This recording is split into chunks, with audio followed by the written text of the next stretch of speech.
This video is sponsored by Tipple Sport, the free-to-play football predictions app. Check them out in the description down below. Hello everybody and welcome back to Up the U's, the channel dedicated to my love and hopefully your love, all things Colchester United. We are here at the Wham Stadium in Accrington for our first game of the 26-27 EFL season. Can the U's start off with a win and all 3 points? Time will tell.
Start off their 26-27 EFL campaign, the U's were on the road up to the Wham Stadium to face John Dolan's Accrington Stanley.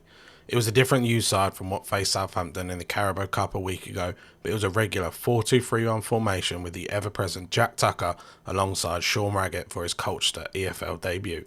Rob Hunt starting in front of the defence again, but this time was partnered up with Teddy Bishop, and it was Anderson and Thorne providing the width, with Payne in behind Brad up top. Unfortunately, the afternoon for the U's started in the worst possible way after an under-pressure KVY's back pass doesn't have enough on it and lands at Stanley's Charlie Caton, who skips past on-rushing Lota Tala and gets his shot off, only for Teddy Bishop to block the shot from going in, but at the expense of possibly pulling his hamstring. Not the start the U's wanted just 4 minutes into the first game of the season. It was all Stanley for the first 20 minutes of the game as they come forward again. There was questions of a foul on Tucker, but the ref doesn't want to know. And again, it's Charlie Caton who gets his shot off. This time, it's saved by Lota Tala. And the rather impressive bicycle kick effort from Woods is then cleared by Jake Leake. Backs against the walls defending for the U's here in Lancashire. But on the 24th minute, who else but Jack Payne swings in a beautiful ball into the box, and it's Ellis Iandola who heads it home to give the U's a 1-0 win against the run of play.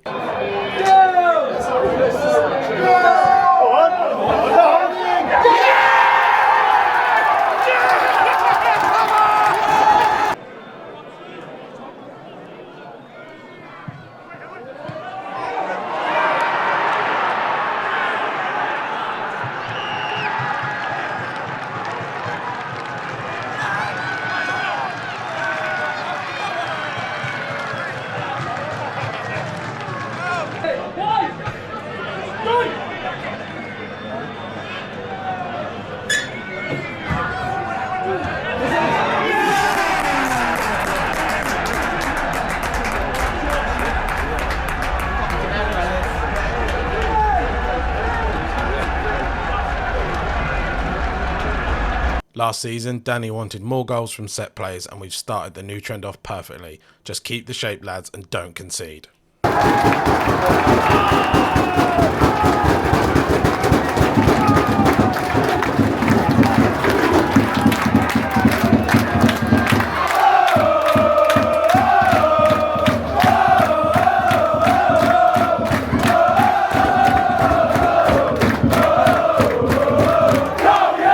Five minutes later. Stanley score. Sean Whalley is able to get his cross into the box, and Charlie Caton this time finds the back of the net, making the run between Hunt and Vincent Young. He leaps up and nods the ball home to make it 1-1. Questions to be asked on the defending, as we looked so out of shape as that ball came in. Now I have to give Accrington some credit here. This was a good goal. The ball played in by right midfielder Conor O'Brien was beautiful.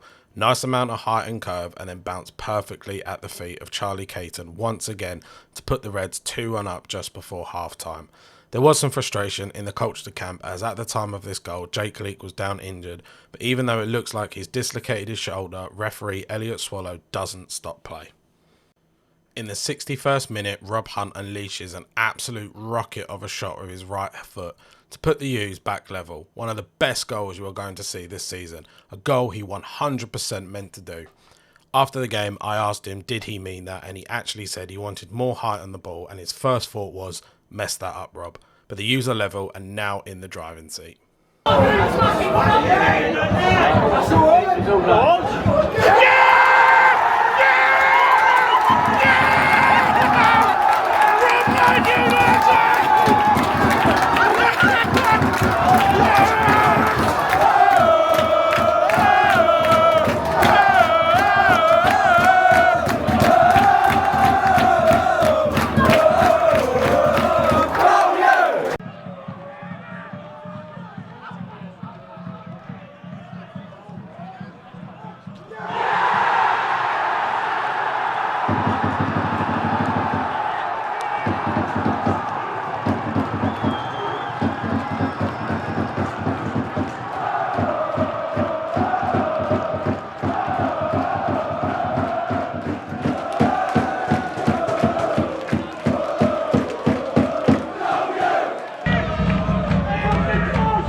After that, the U's tried their best to get a winner when Ellis tries to return the favour and set up a goal for Payne, but his shot is collected by Louis Molden. After that, Stanley had a good chance to win it late on, but Farid Rawson's header is straight at Lo Tatala.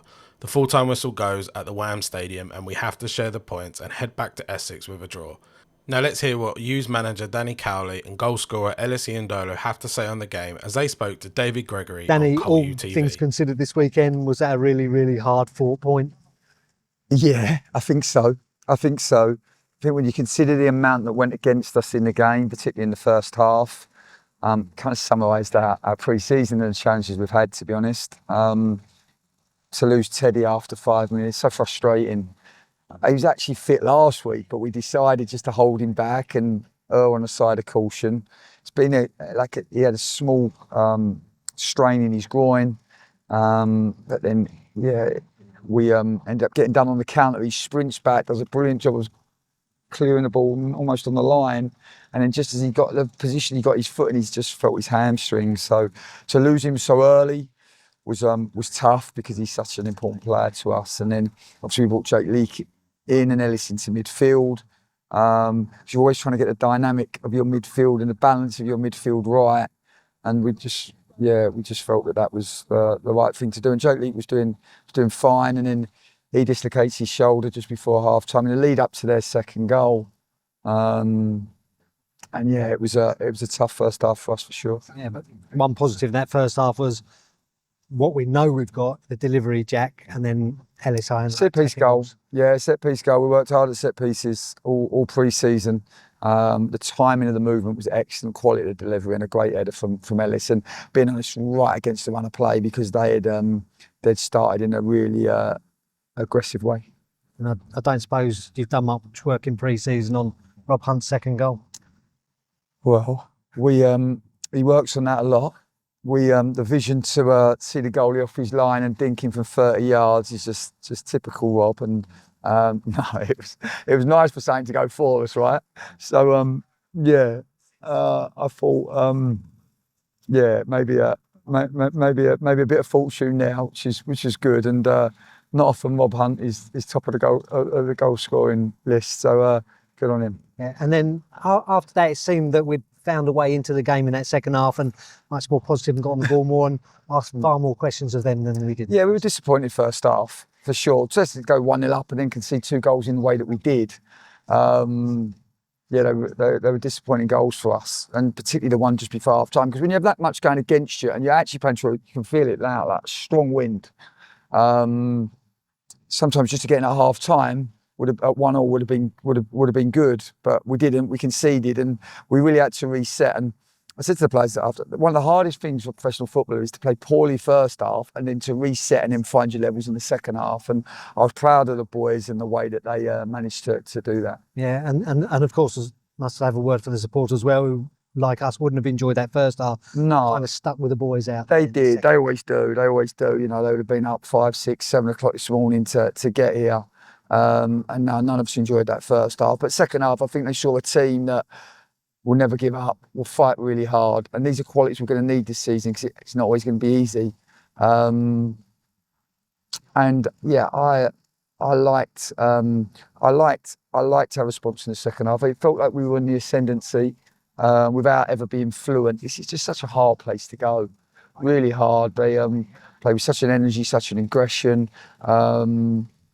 They try to run over you. And first half, to be honest, they did. For us to come back out and fight the way we did and get our way back into it means that we take a point on our travels, and it's one more point than we had against Accrington last year. So that's good. Although we'll need moving forward to put a more consistent and a more connected performance together than that. But like I said, when you lose key players in the game, it can be, and especially when your squad is shallow like it is at the moment, it can be difficult. Ellis, was that a typical game of 2 halves there? Yeah, I think it was a typical first game of the season to start with. Tough place to come first game. We probably were nowhere near it first half, and lucky to come in maybe only 2-1 down. But a real good reaction second half, and yeah, we come away with a point. And is it something about a squad that can come back like that in the second half, especially when in the first half, yes, the performance wasn't as good as you wanted it to be, but we also suffered with injuries as well? Yeah, we had a tough win, and obviously Teddy's a real technical leader for us, so to lose him was tough. We had to adapt, but we did. We go 1-0 up, and then there's probably a good chance for us to get some control of the game, calm things down, maybe stamp our authority on it and try and play a little bit more. We didn't, and we sort of kept it a cagey, chaotic game, which suits them more than us. So I think that was our problem. Second half, we did that a lot better, and had most of the ball, most of the chances, and felt a little bit more controlled second half. And obviously, for you personally, I mean, Danny's already talked about the work you've done in pre-season on set pieces. Yeah. Was that one that you and Jack had worked on specifically? Yeah, it's one that we'd all worked on throughout the week. We know that they mark man to man, and we thought if we had a little bit of movement from the wide free kick, it would cause a little bit of chaos in the box, and I found myself in a little pocket, and it was a great ball from Jack. So yeah. And it's not often after the first game of the season the 2 fullbacks are both scored. Yeah, me and Hunty on the score sheet. Hunty's great chip on the keeper. So yeah, it's nice. It's nice to get off to the scoring start, but also a good point. Yeah, and is that how you see it afterwards? It was a good point rather than a couple of points lost because it was tough at half time to find our way back in the game? I think so, yeah. I think it's a real tough place to come. I think teams notoriously over the years it's always been a real tough place to come and get anything, and especially after the way we've probably performed first half, to come away with a point, it's a good result for us. Yeah. And on a personal basis, how much do you enjoy playing in that midfield when you are thrown in there? Yeah, no, I do enjoy it. Yeah, it's probably nicer to have a little bit more stability, maybe play a whole game in there and not chop and change. But yeah, it was one of them games today. But it was unlucky with obviously Leaky as well. So yeah, you have to sort of adapt in these kind of games, and you know, with a smaller squad, we need everyone to. We've obviously got Hunt in there as well, so you have to be adaptable, and it's going to be more games like that this season.